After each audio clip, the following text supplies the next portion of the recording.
Good morning, everybody. We want to get straight to the big story this morning. That superstorm. ABC meteorologist Ginger Z is in Florida tracking what could be a once-in-a-century event. We'll get to her in just a moment. That's right. Sandy has been downgraded to a tropical storm, but that's just temporary. This 900-mile-wide behemoth is forecast to become a hurricane again and join forces with a major winter storm. Multiple states are now issuing state of emergency alerts, and for many, today is the calm before the storm, a last chance to stock up, batten down, or just get out of town. And that is what millions of people are doing, getting out. To give you a sense of what a mess this storm could make, it's expected to slam parts of the East Coast with a foot of rain and up to several feet of snow. It's going to last for days, bringing wind damage, power outages, and possibly massive flooding in some parts. ABC's Extreme team is covering all the angles this morning, and we're going to start, as we said, with Ginger in Cocoa Beach, Florida. Good morning, Ginger. Good morning, Dan. It is still very windy here. We've had wind gusts of 50 miles per hour plus. You can see that choppy surf behind me at about 10 to 15 foot waves. There was a 31-foot wave way out at sea. Speaking of way out at sea, that's where Tropical Storm Sandy is. Yes, it was downgraded, but you can't let that fool you because it will re-intensify. And you can see the satellite picture here that gives you an idea of where the storm is, moving now north-northeast at 10 miles per hour away from Florida. Next stop is the Carolinas, and eventually that potential date with weather history.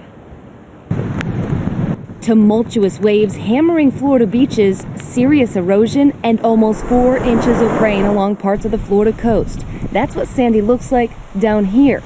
But up there, from space, you can clearly see the tropical storm. Its large, stretching wind field sending tropical storm force winds over 900 miles across. As Sandy aggravates the Atlantic, its path of destruction has already left at least 43 people dead across the Caribbean. Through the weekend, the storm will hug the Carolinas before turning its eye directly toward the coast, somewhere between the mid-Atlantic, Northeast, and New England by Monday night. This storm that is going to be impacting the mid-Atlantic and parts of the Northeast is going to be destructive, historic, and unfortunately life-threatening. Tropical Storm Sandy is a strong storm alone, but she's about to get infused with 2 atmospheric players. Sandy's tropical fuel will meet up with a trough from the west. That basically means a whole lot of energy and cold, dry air to mix in. Then you've got this high-pressure system parked over Greenland. That creates a blocking pattern, forcing energy back toward the storm and driving it into the East Coast. The biggest concern in the coming days is the potential for 4 to 10-foot coastal surge.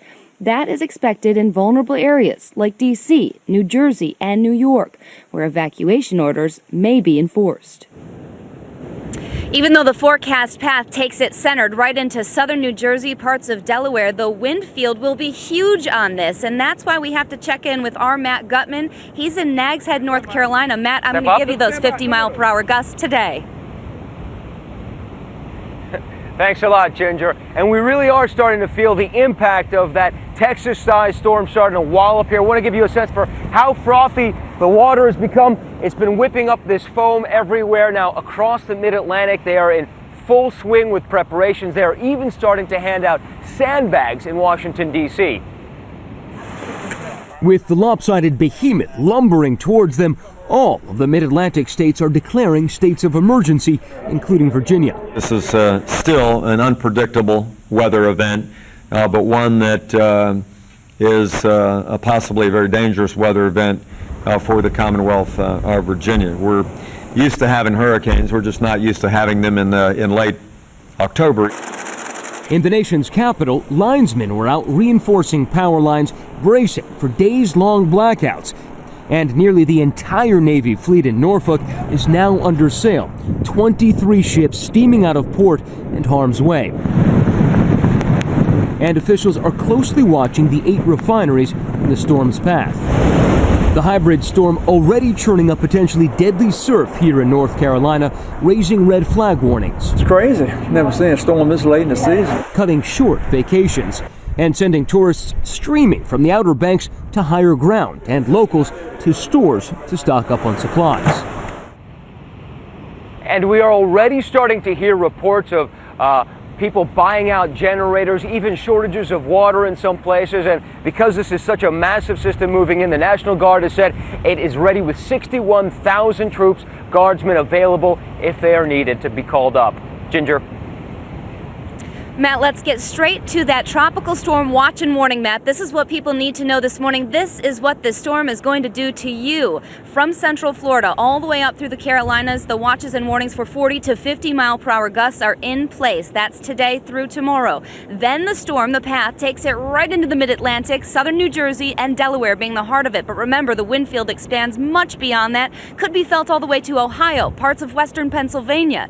And the storm surge, it was mentioned once but needs to be mentioned again, 6 to 9 foot possible in those cities you see there, Atlantic City included, New York City included, Long Island as well. And then we've got that rainfall, because you've heard a lot about it. At best, locally, some places could top out at a foot or more after this is all said and done. You can see that heart of it, that 6 to 12 inches, and then it extends back into, again, parts of the eastern Great Lakes where you get anywhere from 3, 4, or even 5 inches of rain when this is all said and done. So flooding is going to be a problem. Coastal flooding, one of the major issues. Oh, and there's snow. I'll have more on that coming up in just a couple of minutes, but for now, we'll go back into the studio.